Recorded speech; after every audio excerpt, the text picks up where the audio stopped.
Hello students, welcome back to my hub classes channel. तो dear students, आज के इस वीडियो में हम देखने वाले हैं प्रेमचंद का जीवन परिचय, जो कक्षा 9 के एग्जाम के लिए इम्पोर्टेंट है। तो डियर स्टूडेंट्स, यह जीवन परिचय मैंने बहुत आसान तरीके से लिखा है, सिर्फ आपको एक ही बार पढ़ने में याद हो जाएगा। तो स्टूडेंट्स, प्रेमचंद का जीवन परिचय आप अपने एग्जाम में कुछ इस प्रकार से लिखना, आपको फुल मार्क्स मिलेंगे। तो स्टूडेंट्स, आपको सबसे पहले ब्लैक पेन से हेडिंग डालनी है जीवन परिचय, ठीक है। उसके बाद लिखना स्टार्ट करना है, मुंशी प्रेमचंद का जन्म सन 1880 ईस्वी में उत्तर प्रदेश के वाराणसी जिले के लम्ही ग्राम में हुआ था।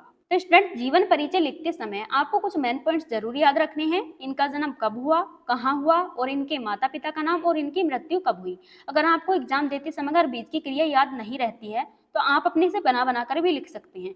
ये जो मेन पॉइंट्स होते हैं ये बिल्कुल सही होने चाहिए और ब्लैक पेन से साफ साफ राइटिंग में लिखे होने चाहिए। जब टीचर कॉपी चेक करते हैं तो इन पॉइंट्सों को सबसे पहले देखते हैं, ये बिल्कुल सही होने चाहिए। ये अगर सही है तो आपको फुल मार्क्स मिलेंगे। तो स्टूडेंट्स, आपको जीवन परिचय कुछ इस प्रकार से लिखना है, मुंशी प्रेमचंद का जन्म सन 1880 ईस्वी में उत्तर प्रदेश के वाराणसी जिले के लम्ही ग्राम में हुआ था। तो स्टूडेंट्स, मुंशी प्रेमचंद का जन्म कब हुआ था? सन 1880 ईस्वी में। और कहाँ पर हुआ था? उत्तर प्रदेश के वाराणसी जिले के लम्ही ग्राम में हुआ था। तो स्टूडेंट्स, यहाँ तक हमने क्या पढ़ा कि इनका जन्म कब हुआ और कहाँ हुआ, और आगे पढ़ेंगे इनके माता पिता के बारे में।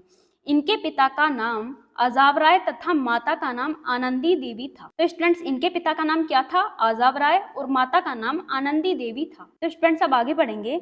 इनके पिता की मृत्यु अल्पायु में हो जाने के कारण इनका बचपन बड़ी कठिनाइयों से बीता। तो स्टूडेंट्स, अल्पायु होता है कम आयु में, यानी जब मुंशी प्रेमचंद जी जब छोटे से थे तो इनके पिता की मृत्यु हो गई थी, तो इस कारण इनका बचपन बड़ी कठिनाइयों से बीता, किंतु साहस और परिश्रम से अपना अध्ययन जारी रखा। मुंशी प्रेमचंद जी ने साहस और परिश्रम से अपना अध्ययन जारी रखा, यानी पिता की मृत्यु हो जाने के बाद भी इन्होंने अपनी पढ़ाई को नहीं छोड़ा। इन्हें चाहे कितनी भी कठिनाइयों का सामना करना पड़ा, परंतु इन्होंने अपनी पढ़ाई को जारी रखा। तो स्टूडेंट्स, आगे लिखा है, ये कुछ वर्षों तक स्कूल के अध्यापक भी रहे और बाद में सब डिप्टी इंस्पेक्टर हो गए। तो स्टूडेंट्स, मुंशी प्रेमचंद जी कुछ वर्षों तक स्कूल के अध्यापक भी रहे और बाद में सब डिप्टी इंस्पेक्टर बन गए। असहयोग आंदोलन में भाग लेने के कारण इन्होंने सरकारी नौकरी को त्यागपत्र दे दिया और साहित्य सेवा में लग गए। तो स्टूडेंट्स, प्रेमचंद जी ने असहयोग आंदोलन में भाग लेने के कारण इन्होंने सरकारी नौकरी को त्यागपत्र दे दिया, यानी असहयोग आंदोलन में भाग लेने के कारण इन्होंने अपनी सरकारी नौकरी को भी छोड़ दिया और साहित्य सेवा में लग गए, यानी देश की सेवा में लग गए। और आगे कुछ इस प्रकार से लिखा है, इन्होंने हिंदी साहित्य के क्षेत्र में प्रवेश करने के बाद सर्वप्रथम इन्होंने मर्यादा और माधुरी नामक पत्रिका का संपादन किया। तो स्टूडेंट्स, प्रेमचंद जी ने हिंदी साहित्य के क्षेत्र में प्रवेश करने के बाद सर्वप्रथम यानी सबसे पहले इन्होंने मर्यादा और माधुरी नामक पत्रिका का संपादन किया। तो स्टूडेंट्स, प्रेमचंद जी ने सबसे पहले मर्यादा और माधुरी नामक पत्रिका का ही संपादन किया। ये इनकी सबसे मेन पत्रिकाएं हैं। इन्होंने काशी में प्रेस खोला और हंस एवं जागरण पत्र निकालकर उनका संपादन किया। तो स्टूडेंट्स, मर्यादा और माधुरी नामक पत्रिका का संपादन करने के बाद इन्होंने काशी में एक प्रेस खोला, यानी एक सेंटर खोला, जहां पर इन्होंने हंस एवं जागरण पत्र निकालकर उनका संपादन किया। तो स्टूडेंट्स, आगे कुछ इस प्रकार से लिखा है कि 56 वर्ष की आयु में सन 1936 ईस्वी को इनकी मृत्यु हो गई। तो स्टूडेंट्स, केवल 56 वर्ष की आयु में सन 1936 ईस्वी को प्रेमचंद जी की मृत्यु हो गई। तो स्टूडेंट्स, अब पढ़ेंगे इनकी कृतियों के बारे में। कृतियां लिख दो या फिर रचनाएं।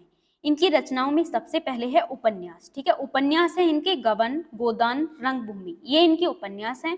और आप पढ़ेंगे इनके नाटक। इनके नाटक हैं करबला, संग्राम, रूठी रानी, प्रेम की बेदी, ये इनके नाटक हैं। और आप पढ़ेंगे इनके निबंध। इनके निबंध हैं कुछ विचार, ये केवल एक ही निबंध है इनका, कुछ विचार। और आप पढ़ेंगे इनके कहानी संग्रह। कहानी संग्रह है इनके मानसरोवर आदि, ठीक। तो स्टूडेंट्स, आप अपने एग्जाम की कॉपी में जीवन परिचय अगर इस प्रकार से लिखते हैं तो आपके टीचर आपका एक भी नंबर नहीं काटेंगे, आपको फुल में से फुल मार्क्स देंगे। तो स्टूडेंट्स, आपको हमारी वीडियो कैसी लगी? अच्छी लगी हो तो लाइक कर देना और चैनल को सब्सक्राइब करके साइड वाले बेल आइकन को जरूर प्रेस कर देना, जिससे कि आने वाली वीडियो की नोटिफिकेशन आपको सबसे पहले मिल सके। तो चलिए मिलते हैं एक नेक्स्ट वीडियो में एक न्यू टॉपिक के साथ। तब तक के लिए जय हिंद, वंदे मातरम।